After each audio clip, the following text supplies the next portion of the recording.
My best friend helped me plan my wedding while secretly trying to ruin my relationship. Sometimes the people who hurt you the most aren't strangers. They're the people you trusted enough to tell everything to. And honestly, if someone had told me my best friend was trying to destroy my relationship while helping me plan my wedding, I would have defended her immediately. That's the scary part about betrayal.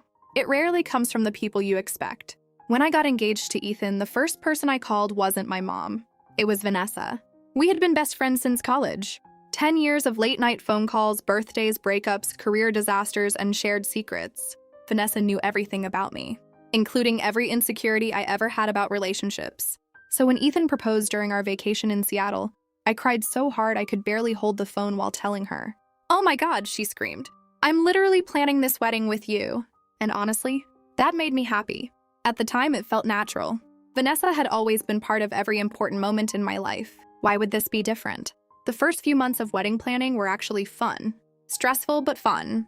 Vanessa helped me pick venues, taste cakes, choose decorations. She even came dress shopping with me after my sister canceled last minute. Everyone kept joking that she was more involved than my maid of honor. And maybe she was. At first, I thought it was sweet. Then small things started happening. Tiny comments. Little moments that felt strange after they happened. Nothing obvious enough to confront. Just uncomfortable. One night, while helping me organize invitations, Vanessa casually asked, "So are you sure Ethan's actually ready for marriage?" I laughed awkwardly. "What does that mean?" She shrugged. "I don't know. Guys change after weddings sometimes." It felt weirdly negative, but I ignored it, because people say strange things during wedding planning all the time. A week later, Ethan told me Vanessa had messaged him privately. She was asking if I was nervous about settling down, he said while cooking dinner. I frowned immediately. "That's random." "Yeah," he laughed softly. "Kind of intense too." Something about that bothered me. Not enough to create drama, but enough to stay in my mind. Then things slowly got stranger. Vanessa started bringing up my exes constantly, comparing relationships, making comments disguised as jokes. "Remember how obsessed Daniel was with you at first? Ethan's way calmer." Or, "Honestly, I still can't believe Ethan was ready to marry someone after only 2 years." Small comments. Always subtle. Always easy to dismiss. But eventually, they started planting doubt in places that were once peaceful. One evening, Ethan looked unusually uncomfortable while we were eating dinner. "What?" I asked. He hesitated before answering. "Vanessa asked me something weird again." I immediately looked up. "What now?" "She asked if I was sure you'd actually be happy long term." I stared at him. "What?" Ryan nodded awkwardly. "She said wedding stress changes people and she just wanted to check in." My stomach tightened immediately. Because suddenly, those little comments didn't feel harmless anymore. They felt intentional. "Did she say why?" I asked quietly. Ethan shrugged. "Not really." That night, I texted Vanessa directly. Me. "Did you ask Ethan if he thought I'd be happy marrying him?" Her reply came almost instantly. "Vanessa. LOL, relax. I was joking around." Relax. Funny how people say that when they don't want to explain themselves. Still, I let it go again, because I trusted her. And honestly, I think that's why betrayal from close friends feels so confusing at first. Your brain keeps trying to protect the version of them you loved. A few days later, Vanessa came over to help me finalize seating arrangements. Everything felt normal again. Easy. Comfortable. Until she left her phone on the kitchen counter while going to the bathroom. I wasn't trying to snoop. I genuinely wasn't. But then the screen lit up. And I accidentally saw Ethan's name. At first, I thought maybe it was another random message. Then I noticed the preview underneath. She doesn't need to know I said that. My entire stomach dropped instantly. Because suddenly, nothing felt harmless anymore. Claire finally opens the message thread between Ethan and Vanessa. And what she reads completely changes the way she sees her best friend. For a second, I just stared at Vanessa's phone. My heart started pounding so hard I could hear it. The screen was still glowing on the kitchen counter. Ethan's name sitting there like proof of something I didn't want to believe. She doesn't need to know I said that. My stomach twisted immediately. I should have looked away. I know that. But honestly, by then, too many small things had already started feeling wrong. And once doubt enters your mind, it's hard to pretend you don't feel it. My hands were shaking as I picked up the phone. Luckily, it wasn't locked. Vanessa had always hated passcodes. Said they made life too dramatic. The irony of that would hit me later. I opened the message thread. And the first thing I felt was confusion. There were dozens of messages. Weeks worth. Maybe months. Most of them were from Vanessa. Very few replies from Ethan. That alone felt strange. Then I started reading. At first, the messages looked casual enough. Wedding updates. Small jokes. Questions about schedules. Then slowly, The tone shifted. Vanessa, you really think Claire's ready for marriage? She gets restless fast. Vanessa, I'm just saying people change after weddings. You sure this isn't moving too fast? Vanessa, you know she always runs when things get too serious, right? I physically froze. What? I kept scrolling faster, my chest tightening with every word. Vanessa, honestly, I'd hate to see you get blindsided. Vanessa, you deserve someone completely certain about you. And then Ethan's replies, short, cold, dismissive. Ethan, please stop. Ethan, this is inappropriate. Ethan, I trust Claire. My breathing caught. Because suddenly, this wasn't what I thought. Vanessa wasn't secretly talking with Ethan. She was trying to get inside his head, trying to create doubt, trying to slowly poison how he saw me. And Ethan never told me. That hurt too, but not as much as what came next. I kept scrolling upward, further back, older messages. Then I found one sent 3 months earlier, the week after my engagement party. Vanessa, I'm just saying, some people marry for comfort, not love. Ethan's response came hours later. Ethan, why are you doing this? And then, Vanessa's reply, the message that made my blood run cold. Vanessa, because if she marries you, I lose her. I stopped breathing. I reread it. Once, twice, 3 times. But the words didn't change. If she marries you, I lose her. My mind raced trying to understand what I was seeing. Was this jealousy? Control? Obsession? Then another message appeared beneath it, sent later that same night. Vanessa, you'll never understand what she means to me. And Ethan's response, Ethan, this has to stop. I'm telling Claire if you contact me again like this.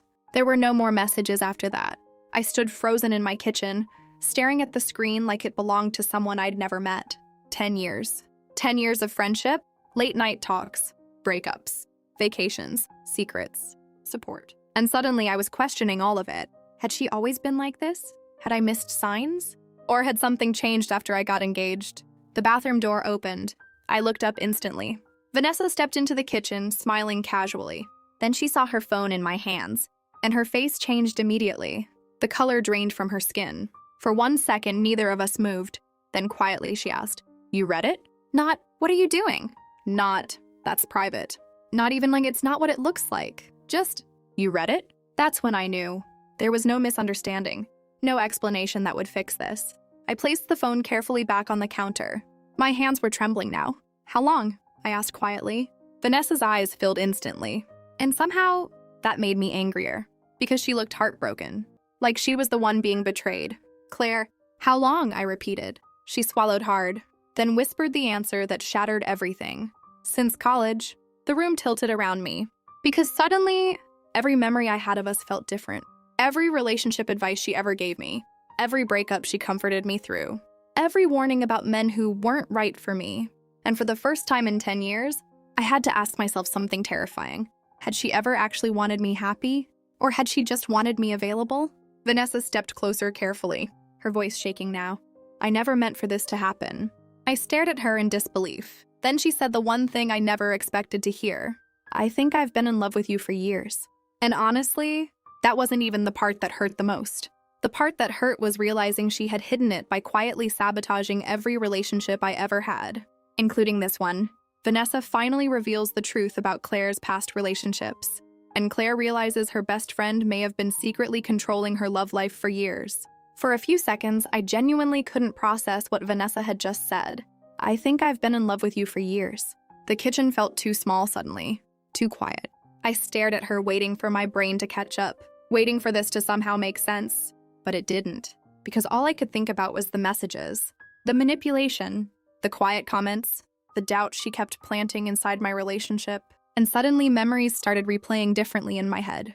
Not comforting memories, warning signs, the way Vanessa always disliked every guy I dated, the way she somehow found flaws in all of them, the way she always became distant whenever my relationships got serious. At the time, I thought she was protective. Now, I wasn't sure anymore. You sabotaged my relationships? I asked quietly. Vanessa immediately shook her head. No, it wasn't like that. I laughed softly in disbelief. Then what exactly was it like? Her eyes filled with tears instantly. I was scared. Scared. Funny how people use fear to explain the damage they cause. You told Ethan I wasn't ready for marriage, I said. You tried convincing him I'd leave him. She stopped herself, then whispered, I didn't want to lose you. That sentence broke something inside me. Not because it sounded romantic, because it sounded selfish. I crossed my arms tightly. So instead of being honest with me, you tried ruining my relationship? Vanessa looked devastated now, like she finally understood how bad this looked from outside her own emotions. I never planned for it to go this far, she admitted quietly. But honestly, that only made it worse. Because this wasn't one mistake. This was months of manipulation, maybe years. And suddenly I remembered something that made my stomach turn. Daniel, my ex from 5 years ago. We broke up after he accused me of emotionally pulling away from him. At the time, I thought he was insecure, paranoid. But now, a horrible thought crossed my mind. I looked directly at Vanessa. Did you do this before? Her silence answered before she did. My chest tightened instantly. Vanessa, she looked down at the floor. I never wanted to hurt you. That's not an answer. Tears rolled down her face now. And finally, barely above a whisper, she admitted, I may have said things. I physically stepped backward. Because suddenly, my entire dating history felt contaminated. How many relationships? I asked quietly. Vanessa closed her eyes. I don't know. That answer made me feel sick. Because it meant this wasn't accidental behavior. This was a pattern. And the scariest part? I trusted her enough to hand her access to every vulnerable part of my life. She knew my fears, my insecurities, my weak points. And somewhere along the way, she started using them. I can't believe this, I whispered. Vanessa looked desperate now. I loved you, Claire. I shook my head immediately. No, I said quietly. You loved having control over whether I stayed alone. That hit her hard. I saw it instantly. Because deep down, I think she knew it was true too. The room went painfully silent after that. And honestly, that silence hurt more than yelling would have. Because this wasn't just the loss of a friendship. This was the destruction of trust built over 10 years. I thought about every time she comforted me after heartbreak. Every time she told me someone wasn't right for me. Every time I believed she only wanted what was best for me. And suddenly, I didn't know which memories were real anymore. Then quietly, Vanessa asked the question I think she already knew the answer to. Are you going to tell Ethan? I looked at her in disbelief. You seriously think that's the issue right now? She swallowed hard. I don't want him to hate me. That almost made me laugh. Not because it was funny. Because even now, part of her still cared more about consequences than damage. I grabbed my phone and keys from the counter. Claire, please, Vanessa whispered, but I couldn't even look at her anymore. Because honestly, the person standing in my kitchen didn't feel like my best friend anymore. She felt like someone who spent years quietly shaping my life without my knowledge. And I suddenly needed distance before I completely fell apart. As I reached the front door, Vanessa's voice cracked behind me. I really did love you. I paused for 1 second, then answered honestly, maybe, I said quietly. But real love doesn't destroy people just to keep them close. And then I walked out. The second I got into my car, my phone started ringing. Ethan? I stared at his name on the screen while tears blurred my vision. Because suddenly, I realized something terrifying. I didn't know how much damage Vanessa had already done to my relationship behind my back. And for the first time since my engagement, I was genuinely scared my wedding might not survive this. When Claire finally tells Ethan the full truth about Vanessa, he reveals something shocking he's been hiding for months. And Claire realizes the betrayal may have gone even deeper than she thought. I stared at Ethan's name flashing across my screen while sitting in my car outside my apartment. For a second, I almost ignored it. Not because I was angry at him. Because emotionally, I didn't even know where to begin anymore. Everything felt unstable. 10 years of friendship had just collapsed in less than an hour. And somehow, I still couldn't fully process it. My hands were shaking when I finally answered. Hey, Ethan said softly. The second I heard his voice, I started crying again. Claire? I couldn't even speak properly at first. Can you come get me? I whispered. His tone changed instantly. Where are you? 20 minutes later, Ethan pulled into the parking lot beside my car. The moment I saw him, I completely broke down. And honestly, that was the moment I realized how emotionally exhausted I'd been trying to hold everything together alone. Ethan moved into the passenger seat quietly and just listened while I told him everything. The messages, the confession, the manipulation, the years of interference. At first he looked shocked, then uncomfortable, then strangely guilty. That part immediately caught my attention. What? I asked quietly. Ethan looked away for a second before answering. There's something I didn't tell you. My stomach dropped instantly. After tonight, I genuinely didn't think I could handle another secret. What do you mean? Ethan rubbed his face tiredly. Vanessa didn't stop messaging me after I told her to. My chest tightened. She kept trying to contact me over the last few months. I stared at him. Why didn't you tell me? He looked ashamed immediately. Because I thought I could handle it myself. That sentence hurt more than he realized. Because suddenly, he sounded exactly like Vanessa. Exactly like every person who decides hiding the truth is somehow better than honesty. She'd send random messages asking if we fought, he admitted quietly. Sometimes she'd say things about you being unhappy. I felt sick. How long? Ethan hesitated. Too long, since before the engagement party. I leaned back against the seat slowly. So while Vanessa was helping me pick wedding flowers, she was privately trying to convince my fiancé our relationship wouldn't last. The betrayal felt almost unreal. But there's more, Ethan admitted carefully. That sentence made my chest tighten again. A few weeks ago, she asked me to meet her for coffee. I looked at him immediately, and I went. That hurt more than I expected. Not because I thought Ethan cheated, because suddenly everyone around me seemed capable of keeping secrets for my own good. What happened? I asked quietly. Ethan shook his head immediately. She told me she thought you were making a mistake marrying me.